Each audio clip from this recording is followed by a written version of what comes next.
So this is where you end up when you feel undervalued, you feel disrespected, you feel like you're not listened to. You're in work and you are just going through the motions day to day just to get by and for the salary at the end of the month. You're not really loving it, you don't really like it, you don't own it.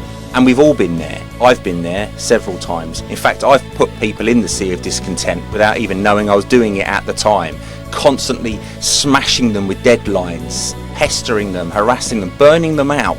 That's the sea of discontent. And once you end up in the sea of discontent, it's really difficult to get out of it unless some people leave. They leave the organisation. You could lose great talent because of you are managing them or you're trying to manage them. When you can't manage them, you need to lead them.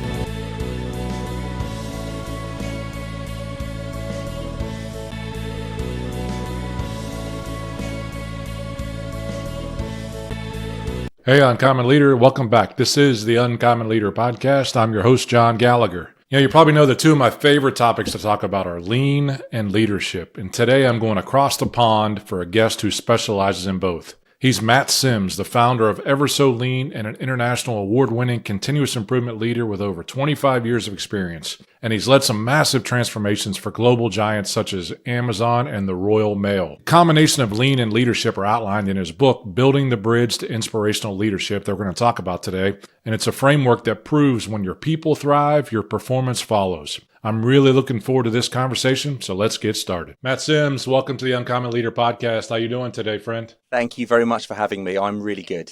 Tom. Good. Matt, as I said kind of in the intro, I'm really looking forward to this conversation. Anytime I can chat with a fellow lean and leadership passionate individual, I know the conversation can go a lot of different directions, but secondly, be one that I can probably overtalk as well. So this is going to be great. But I've been doing this for a few years, and one of the questions that I always ask my first-time guests is to go back in time and really dig in. Tell me a story from your childhood that still impacts who you are today as a leader. Well, that's quite deep, isn't it? You're going deep straight away. Yeah, right. That's good. I guess, look, I think as adults, we're heavily shaped by what happens in our childhood, even if we're not even aware of it. And I had an experience when I was about 6 or 7 years old, and I didn't want to go to school like many 6 or 7 year olds didn't. So I pretended I had a stomachache. And by lunchtime that day, I was in the emergency room and they were trying to basically diagnose that I had appendicitis and I needed my appendix removing. And it was heavily traumatic. Like, I was obviously petrified. And I told them, look, I'm making it up. It was all lies. I just didn't want to go to school. And then they were saying, but you're just saying that now because you're scared. And I was going, no. Generally, I'm making it up. I still remember it like it was yesterday. Eventually, they did tests, and obviously, they did find that I was making it up. But it totally changed the course of my life, because from that day on, I suffered with crippling anxiety, health anxiety initially, anything to do with medical stuff or anything. It was it. I was done.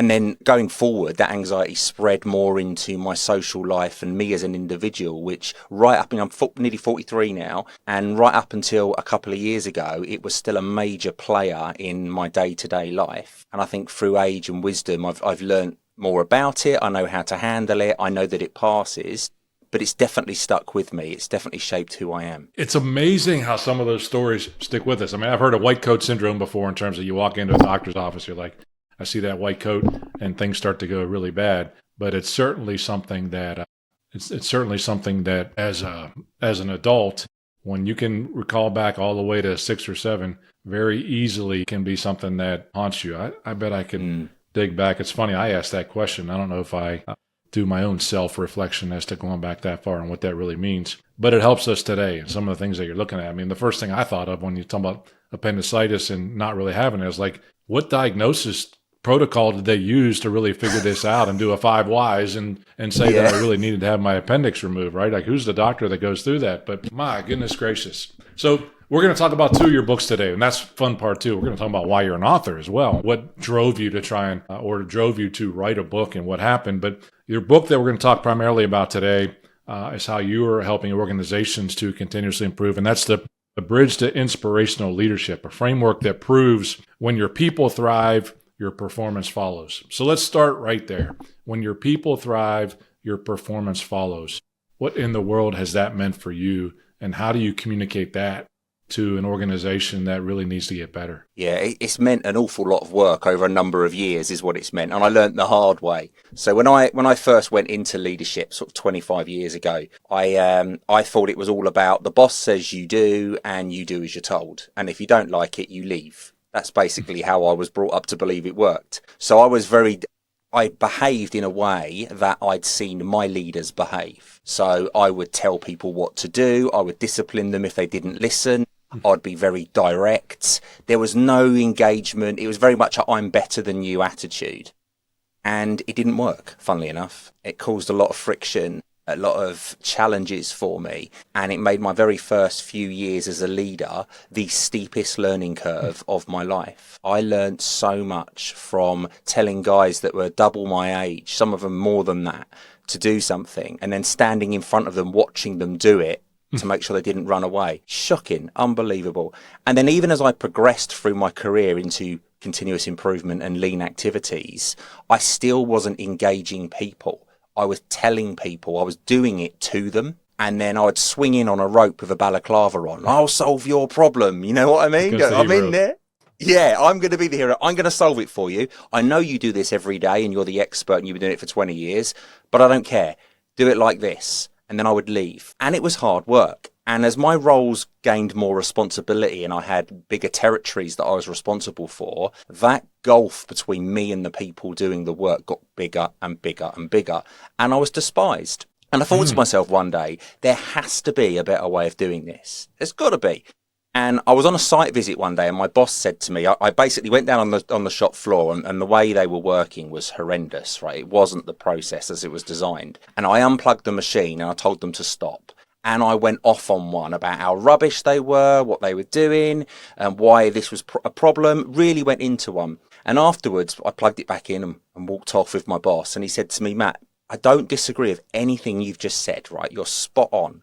But you need to think about the shadow that you cast, because those people have never seen you before. And now they're going to go home and their partner's going to go, how did work go today? And they're going to go, well, this random English guy came in, started shouting at me, told me I'm rubbish, and then he left. So I changed after that and I started to engage people, to really listen to people and to be my authentic self rather than trying to be what I believe a leader should be.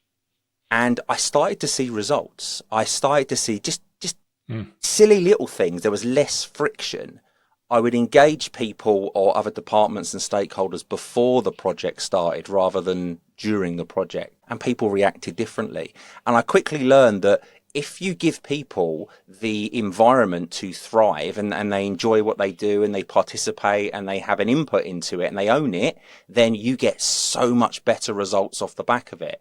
And I found it felt like I wasn't working as hard because I wasn't having all the calls and all the friction, but I was getting more back from it. Do you see what I mean? I'm following you. Absolutely. Now I love that as the moment, because that was going to be the question. Like, was there a moment? And it's this intervention that comes in from a mentor or from a guide who says, dude, like you are not going to get anything done that way. And one of the things, look, with us as lean practitioners as well, and recognizing that leadership immersion, getting things done through people, was very key. Did you have the lean experience before you had that moment, or was your lean after that leadership moment? What came first, leadership or lean for you? Lean. Yeah. See, I worked in an environment it was a public sector organization. There was no money. It was heavily unionized. So you couldn't really make any changes because of the unions didn't want change to occur because they didn't want their people identifying waste. And the organization brought in world-class manufacturing. And that was my first exposure to anything to do with lean.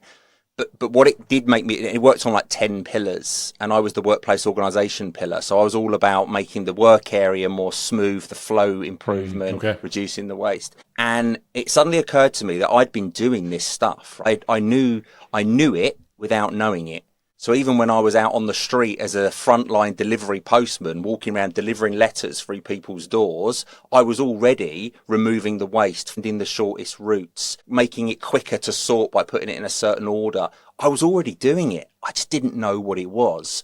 And I think it was a natural thing within me. So the lean definitely came first. Love that. And sometimes it's process before people. Often we'll teach now, though, that it's people then process in terms of making that stand. I mean, I would say things, and much like your framework, that we have to develop ourselves, then develop our team, then put the structures and processes in place because they trust you and they can make a change.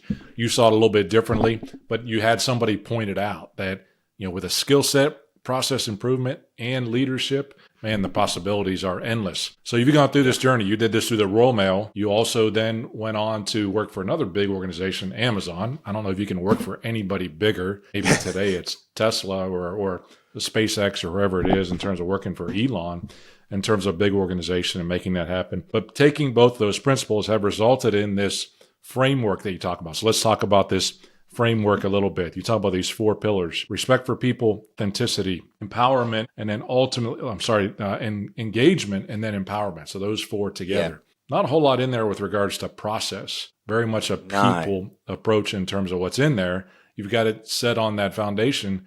How did you come up with this framework? Years and years. And when did it crystallize for you? Yeah, so it really was. I didn't know I was creating a framework. I never set out to create it. I just, over a number of years, became a high performer. And it was that catalyst moment that I described before that really was the spark within it. But I was consistently high performing. Then I found that through the practices that I was using, my team were consistently high performing. And even when they were underperforming, they were swinging it round and becoming high performers. So I found the recipe that really worked over and over again. And then I moved into more senior roles, and my remit grew and grew and grew, and I was applying the same process over and over again. And then I found I had people who were wanting to come and work within my team, even though they'd never worked with me before, didn't know anything about lean, but they wanted to be there. And I was mentoring people, vast different departments across Amazon, like people that worked in different departments, had nothing to do with me. And even when I left Amazon, I'm still mentoring people now that I used to work with. So I found I had this recipe, like the secret spices, if you like the Colonel would have, that worked. And I sat when I left Amazon, I went and did a bit of keynote speaking, just a little bit here and there to sort of see what the market was like out there. And when I was doing it, I was talking about the methods like Jim Collins's Good to Great and stuff like that. And I came off stage one day and somebody said to me, I really enjoyed your talk, but why are you talking about Jim Collins's flywheel? And why are you talking about this and that? Why haven't you taken all of the stories and all of the things that you've learned over the years and put them into your own model that people can follow? And it was a moment like, why didn't I think of that? It would be so much easier to explain if I wrote it down how my brain understands. And that's where the bridge analogy came from, because you need a bridge to get you from here to where you want to be. And everything about a bridge supports what I think works as for leadership and for lean. So that's the second story, ultimately, where this person, outside the physician being the first one who almost scared you to death and has resulted in anxiety, but a mentor or a voice or someone saying, you need to make a change. And I think that's so important in our leadership development as well, is that we recognize now we're back to some of the things you talk about, authenticity and vulnerability in your first book about the emergence of an unexpected leader, right? Sometimes we need others to point out what we don't see in ourselves. And again, we teach it all day long. We're pointing out waste that we see that others can't see. You walk into a process, you walk into a restaurant, you walk into any business today, it doesn't matter, Matt. You're going to see waste. You're wired to see what they can't see because they've been around it so long. Yet it took someone from outside your perspective to point out that you're talking about other people when you should really be talking about your own story, which I think is really powerful in terms of the people in our lives. So that's really good. You're like, man, I got something here. You decided to put it in a book. Who did you write this book for? Why did you choose to write the book, for one thing, and who did you write it for? I wrote it because I found that most of the leadership books that are out there tend to be, very technical and very prim and proper, and how you expect a leadership book to be. And I found that when I was doing the mentoring and the coaching with people were really able to connect with the way that I would speak and the way that I would portray things and how I'd get it across. So I thought, I need to write it down. Like, I've got this thing that works. I know it works. I've used it in the coalface. I need to write it down for other people to follow. And I drew the bridge on a scrappy bit of paper. In fact, the image that you see on the front of the book is my first scrappy drawing that I drew on it was on the back of a receipt for a restaurant. And it got me thinking that people need to visualize something like that. And I think a bridge gives it to you. But I think putting it in layman's terms that people can actually understand without all of the buzzwords and all the technical side of it, I just think people connect with it. So I wrote it down for my younger self. So I thought to myself, what did I need 20 years ago? What would have really have helped me move forward? And it's that book. Because if I'd have read that, I think I would have gone in a totally different direction to what I did. Love that. You know, there's a quote, and again, some of my listeners probably get tired of the regular listeners get tired of hearing this. We're most powerfully positioned to help the person that we once were.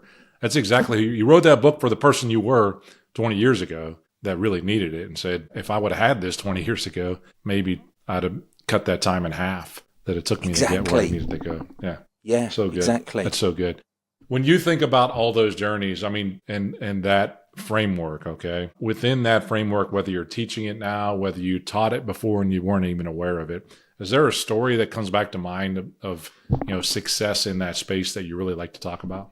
I've always been the sort of person that likes to be in front of people telling stories and talking through real life experiences. And I think that's one of the ways that I dealt with my anxiety over the years is I've always been open about it. And I will laugh at myself about the situations I've got myself in. And I do the same with my leadership journey. You know, there are things that I've done, mistakes that I've made that I look back and think, Matt, what was you doing? Like someone needed to grab hold of me and say, what were you doing? But even if they had have done, I don't think I'd have listened. I don't think I'd have been ready to listen. I think it's something that's come with age and I think as you get older, you slow down a little bit and you reflect on yourself, don't you? It's wisdom. It's all about wisdom. So, well, you talk about that too. Like you got the second book, right? I mean, the emergence of an unexpected leader, your second edition that came out as well. Like you rewrote it already. Yeah. And it's very close to the release of your current book. How's that book connected to or not connected to the Bridge book? Yeah, and I love that question, okay, because it really tells the story of how it was born. So I wrote the Building the Bridge to Inspirational Leadership to share the practicalities of how to drive high performance, right? How to use continuous improvement and leadership skills to get there. But as I started meeting people who were buying the book, I'd meet them at conferences and I'd go to, I'd deliver training in certain organizations and they would buy copies of the book for everybody. People were coming back to me saying, how did you come up with this? Where did this come from? And I thought I need to share my story of what made it. Where did it get born from? So I started writing from my being a baby. I started writing all the way through the 40 odd years that I'd been alive. And it just flowed. It just all came out. All the stories, all of the mistakes I'd made, all of some of the horrendous things that I'd done and the predicaments I got myself in were flowing. And I released that book about 6 months after I left Amazon, the Emergence of an Unexpected Leader. And when I read it back earlier this year, I wasn't happy with it. And at the time, I loved it. I absolutely loved it. But when I read it back, I felt like I didn't go deep enough and I wasn't as authentic as I think I could be. So me being me, I didn't go, oh, well, that project's done, let's move on. I sat down and rewrote the entire book. And it's got like 300 pages more than it had originally. And I absolutely love it now. It's got photos in it that relate back to the stories. And I just felt that I'd grown as an individual and I was able to share more. And I felt comfortable doing that. What's the favorite story in that book? Come on, you got to have one. My favourite story in that book is probably when I was at the Royal Mail and we were doing the continuous improvement, the world-class manufacturing. We used to have this Japanese professor that used to come over and he would do audits with us. So we'd all be in this auditorium and we'd get up one at a time and present what we had done within our pillar.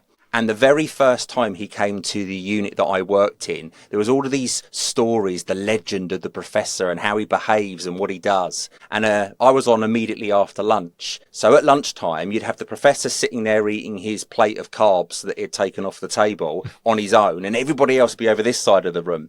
And they said, don't talk to him, don't talk to him. So I made a beeline for him and I just spoke to him. And I'd Googled him before. So I was reeling off all this stuff I'd read on Google about him and he just stared through me. No reaction at all. And then went back into the auditorium and I walked up on stage and he was just sort of sitting like this. And then I went in and, hi, I'm Matt Sims. I'm presenting the workplace organisation pillar. And he looked up and he went, the one I've been waiting for. And he was really excited and really buzzing, and the energy was amazing. And that moment, that was it for me. I was off, absolutely off. And I used to look forward to him coming, and other people used to dread it. But you're exactly right, because I remember those days too with the teachers, that you would dread those teachers. But if you're really listening, they were always listening, for one thing. I love that story. And I had a teacher that did something similar to me in a restaurant when we were having dinner. He wasn't Japanese, but he was trained by the Japanese, and absolutely embarrassed the ever living daylights out of me talking about leadership. But those guys, those teachers were unique in their own right. And I don't know, I think they had to go to odd schools to really teach some of the mind games they would play as teachers inside of that space, no doubt about it.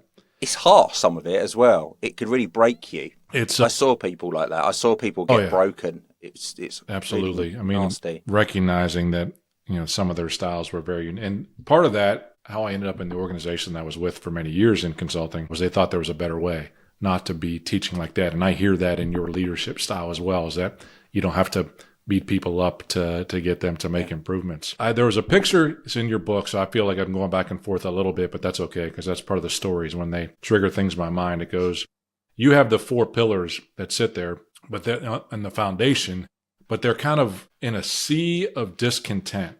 What's a sea of discontent? A sea of discontent is where most of us have been or currently are, and we don't realize it. Are you tired of being tired? I know I was. That's when I was glad to find Own It Coaching.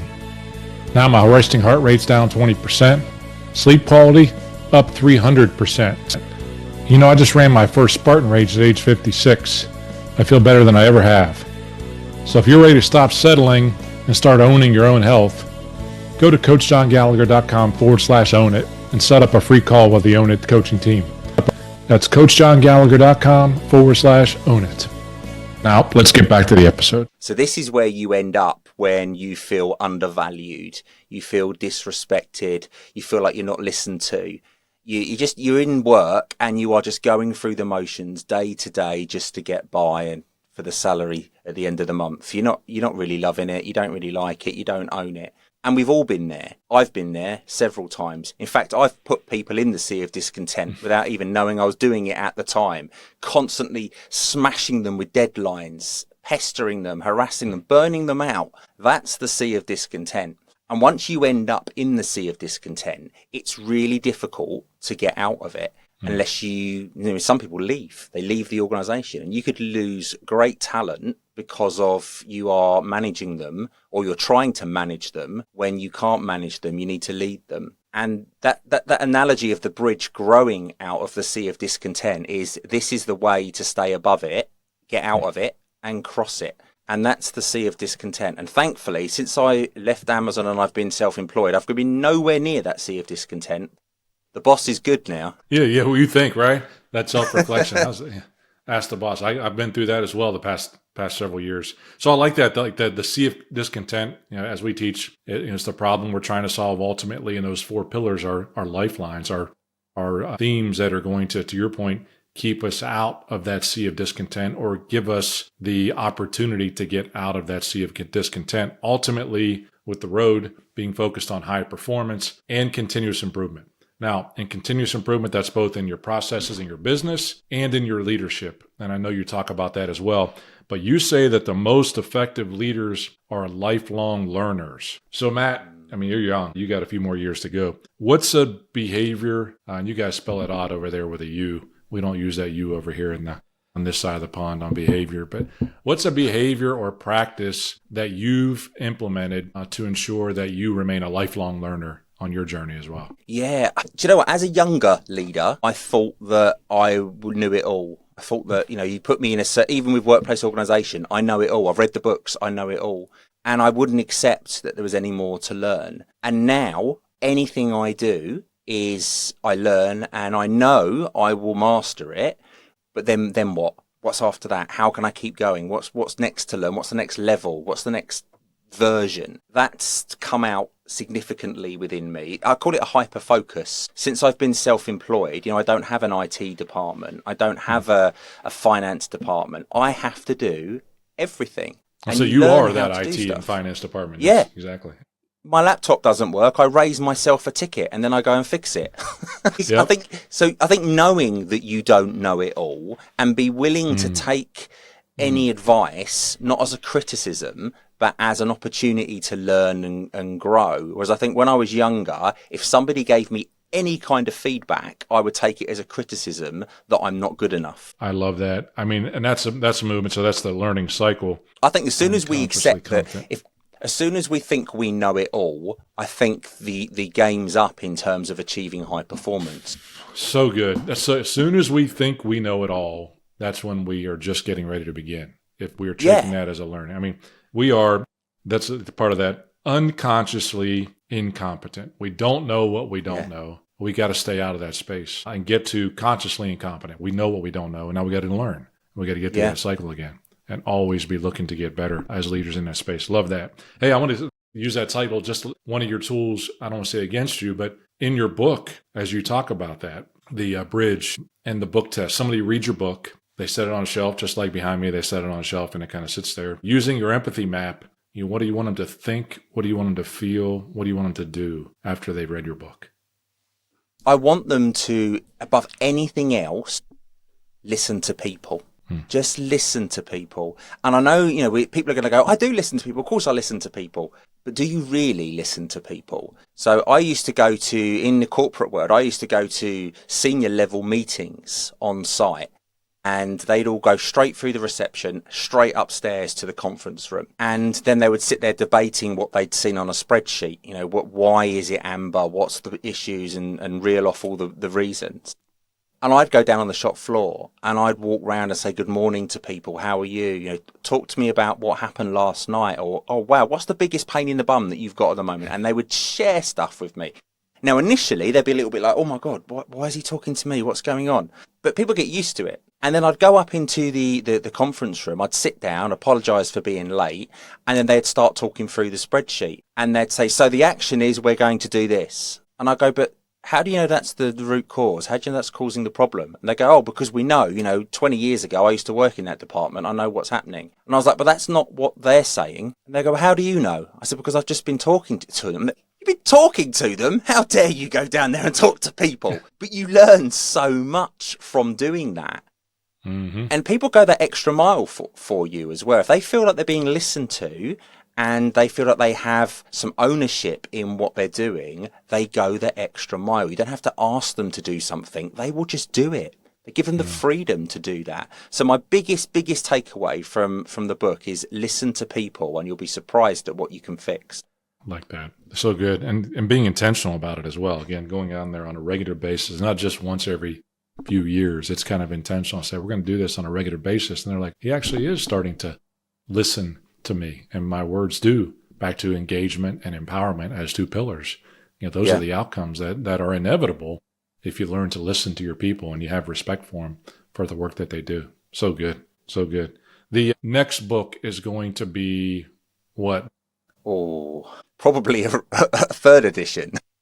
Third edition. Okay, third edition. Third That's edition. Okay. More stories, right?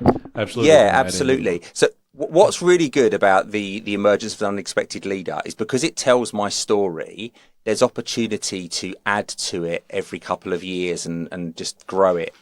Knowing me, I won't just do that. I will go back and update other bits as well. But I think at the moment I've paused on the writing. I've actually sent the book to 4 publishers and 3 of them have come back and offered me deals. So I'm at the moment just looking at that to see, because I want to get it out to more people, because I think anxiety and mental health is such a common problem, particularly in males in the workplace.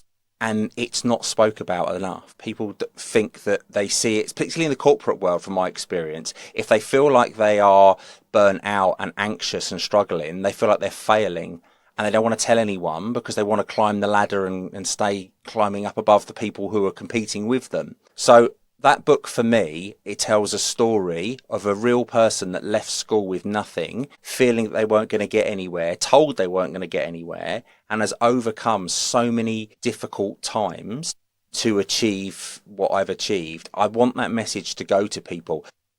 I give the book away more than I sell it, because if I just want people to learn from it.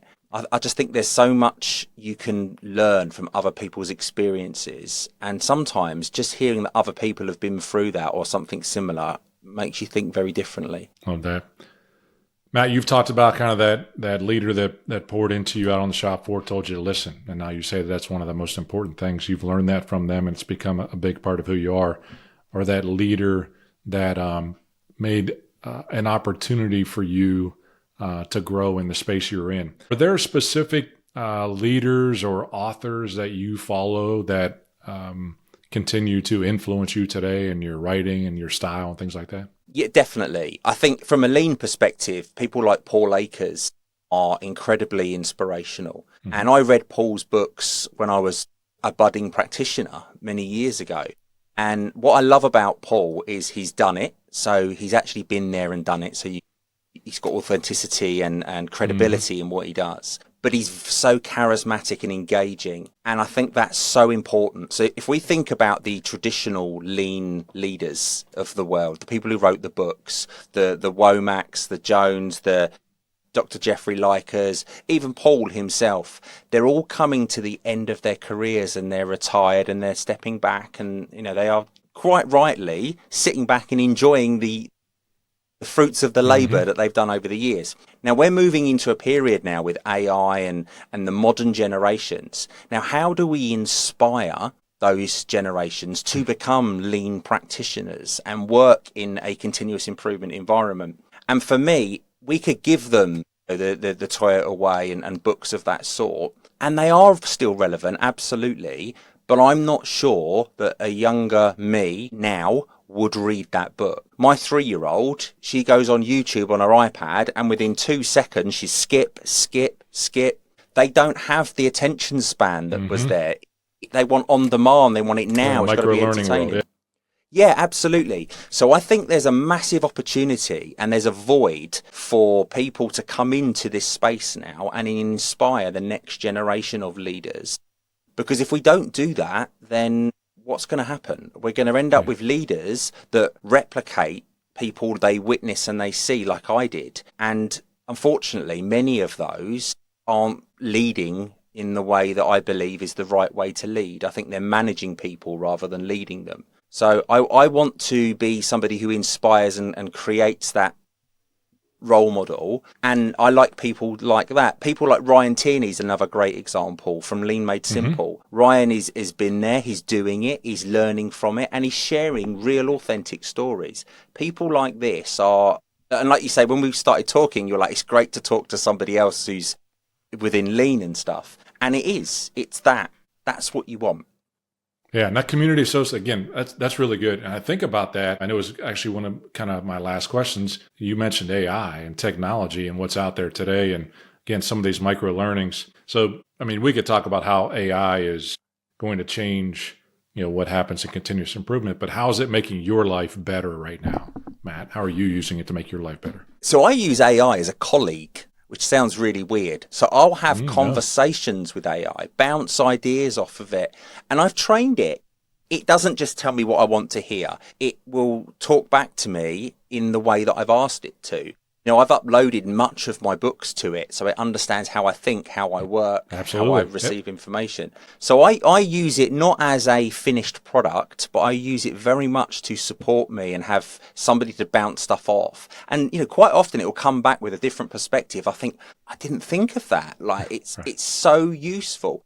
Even if I'm filling out a tender, for example, to do some training for public sector, and that tender, I'll write the tender, but quite often I'll paste that then into AI and I'll say, how could I improve on what I've done here? What could I change? And it'll give me such good little tips of how to improve. And I just think that if we can't ignore it. Like, you cannot ignore that AI is there. When I deliver my green belt and black belt Six Sigma training, I actually teach them how to use AI to do the statistical analysis. Because we can go into that room and we can use things like Minitab and statistical tools to do it. But I can guarantee you now that as soon as they pass that exam and walk out the room, they are not going to go and get Minitab to work out what they're doing. They're going to stick it in an AI. So I think we need to teach people how to use AI, in the right way. So they need to know what they're looking for, and they need to know what questions to ask the AI to get to a root cause. But I do think that we are on the edge of a cliff at the moment where we have to accept that it's there.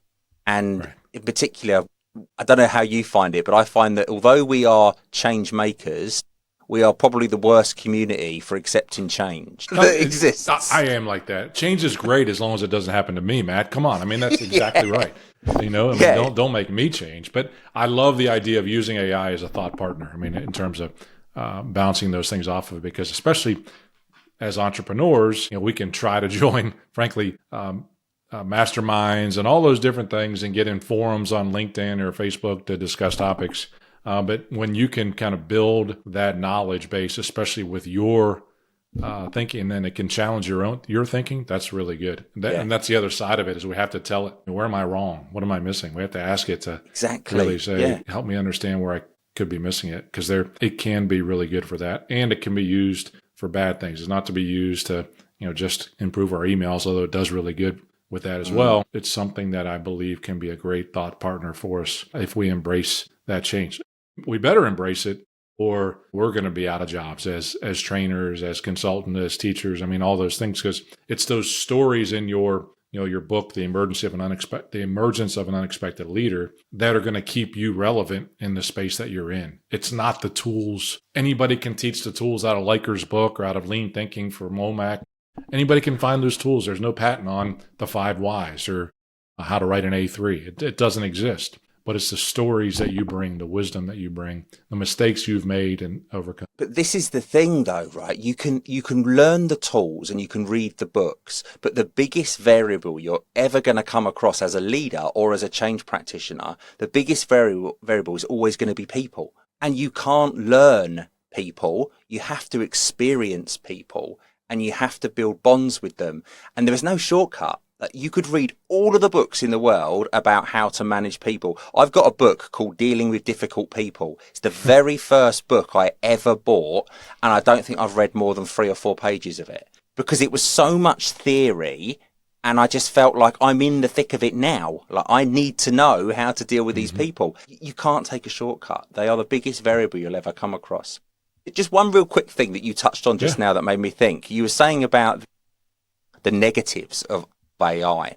And it's something that I'm seeing a lot at the moment, is places like LinkedIn is absolutely chock-a-block with dodgy AI images from lean practitioners and lean experts that are posting stuff. And so much of it is incorrect. It's just completely wrong. And it worries me. And I used to be a bit of a policeman on it. I used to go and comment and say that this is nonsense, but it became a bit of a negative. I know a couple guys on this side of the pond that do that as well. I'm like, oh, it just gets cringy. Yeah, it's just too much. And I just think is one piece of advice for anybody that's coming into the continuous improvement space, right? If you go online and you find somebody who refers to themselves as a lean expert or a lean Six Sigma expert, they are not experts, because if anybody who gets it and understands it will never call themselves an expert, because you never are you? I've got it out there now. I feel better, John. Student. No doubt about it. That's a great point, though, in terms of looking for it. When they say that, you can absolutely say, we have this continuous learning mindset. Matt, this has been a great conversation. I know we could do it like Joe Rogan podcast and do 3 hours. I need to honor your time as we do this. But before I ask you the last question, I always ask my guests, I want to ask first, where can folks get in touch with you, learn more about you, follow you? So definitely LinkedIn. Just search for Matt Sims and you'll see my grinning face staring back at you.